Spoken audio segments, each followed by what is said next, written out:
Hi, welcome to Elkins Station Redux. What do I mean by that?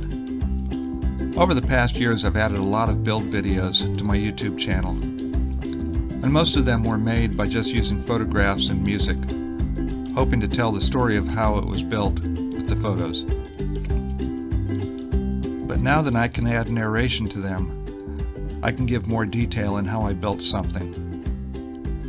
For this one, we're going to look at the Elkins Station by Craftsman kits.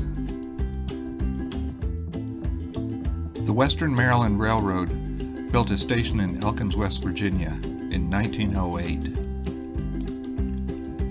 And Craftsman Kits has come out with a kit that captures the mass and the grandeur of this station.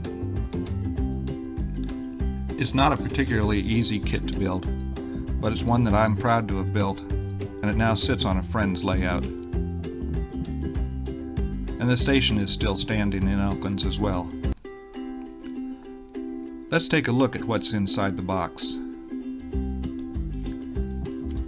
You get quite a number of laser cut walls with beautiful laser etched brick detail in them, along with all of the brackets, platforms, strip wood, windows, and doors that you need to complete the project.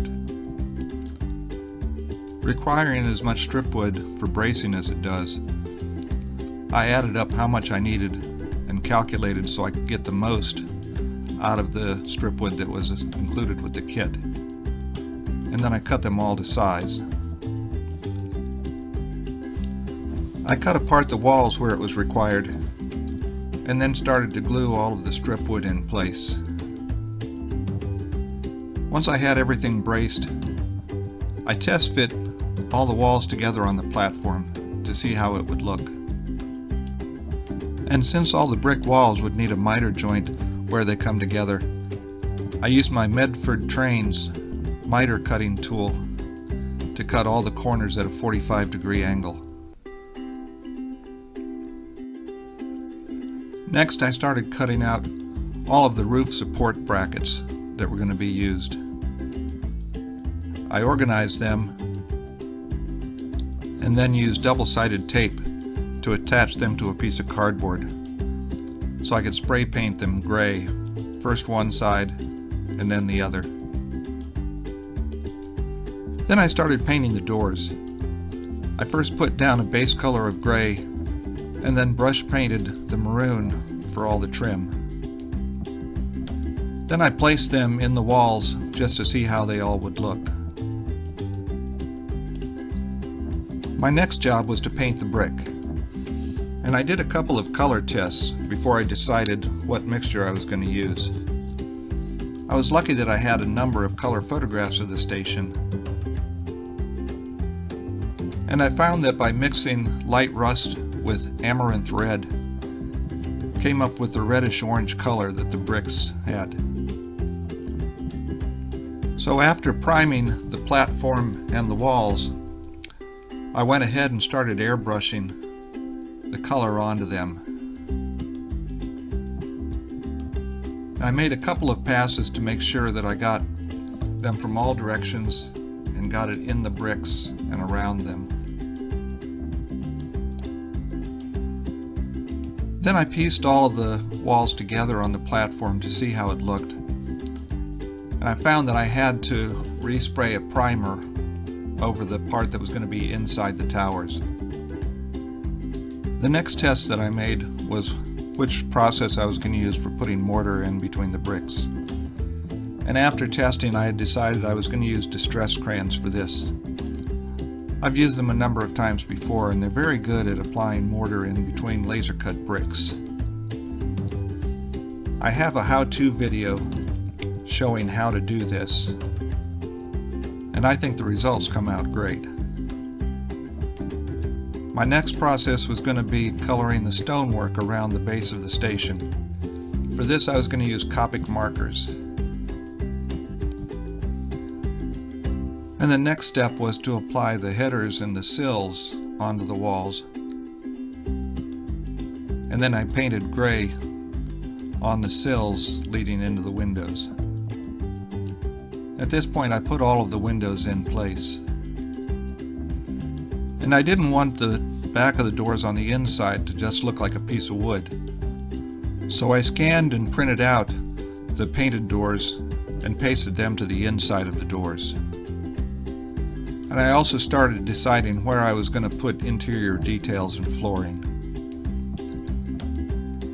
I then used a distress crayon to add the mortar in between the bricks on the platform as well.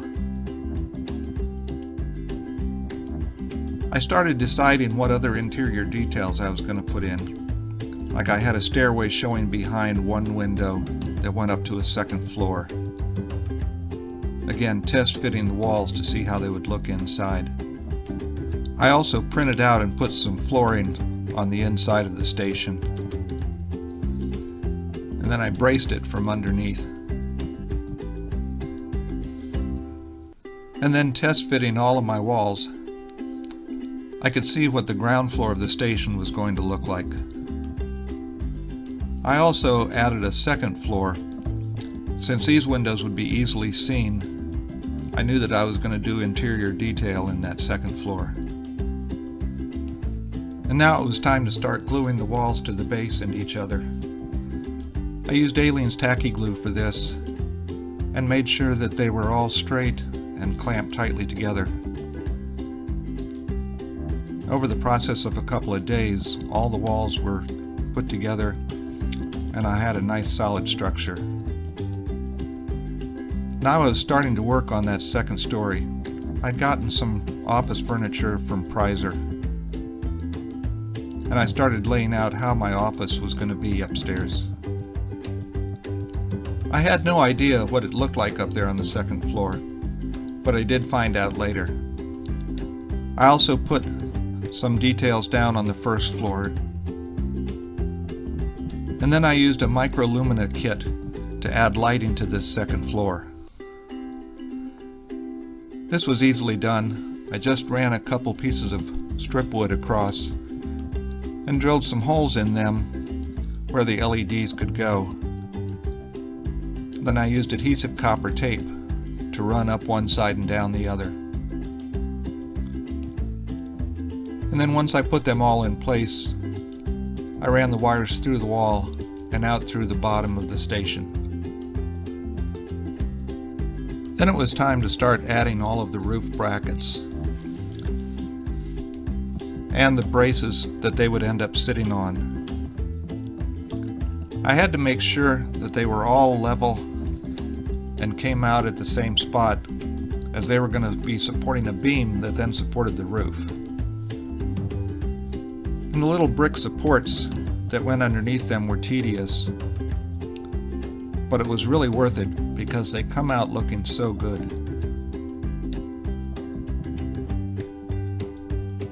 And once I had all of the roof supports applied, then I went back up to the second floor and I added some people in along with my furniture. This was going to be very noticeable, as where the building was going to sit on the layout was right next to an aisle where you could see right in the second story windows.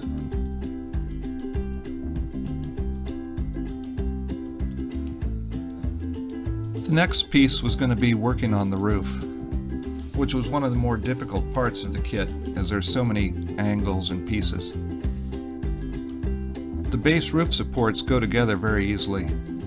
I added a couple small pieces of wood to help keep everything straight. At this point, I started putting the lower roof support all the way around the first floor of the structure. This had to line up with all of my roof support brackets, as it was going to support the roof and it had to touch it all the way around. It took a fair bit of work, but I got everything lined up just right. Next, I started putting in place the cardboard roofing that came in the kit.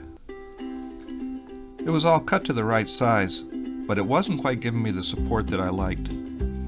The large pieces had a little bit too much flexibility, especially once you put the tile roofing pieces on top.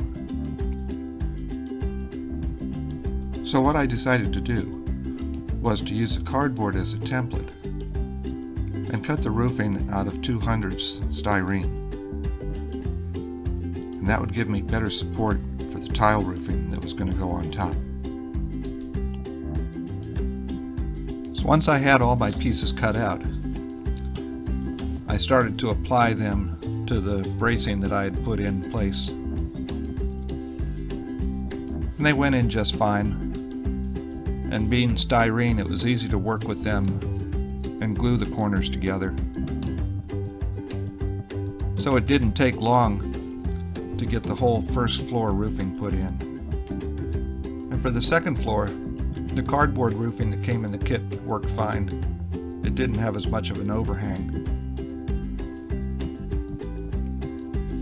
Now the tile roofing had gotten quite dirty over the years from all of the soot from the steam locomotives. So I did some dark weathering on the styrene tile that came as the roofing.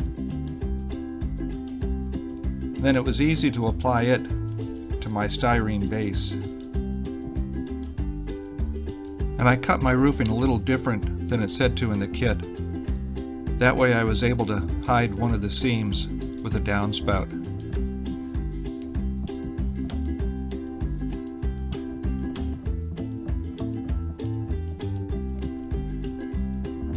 Once I had all the roof applied, I realized it didn't look quite as dirty as it did in the photographs.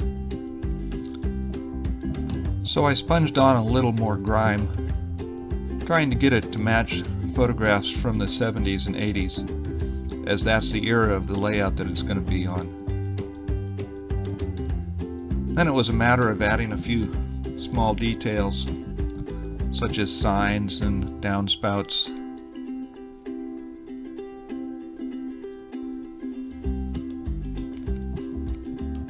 I think it's a good looking kit, and Carolina Craftsman kits did a nice job of capturing the look of this station with the roof supports and the stonework around the bottom and the doors and the windows. And then I decided to add some figures and some details to the station. I put together some people and a few pieces of furniture and freight and put it around on the platform. I wasn't sure how many of these would stay once it was on the layout, but they made for good photographs.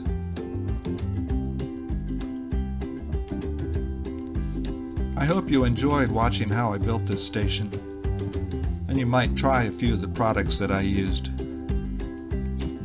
And if you feel like it, go ahead and hit the subscribe button. And I want to thank you very much for watching this.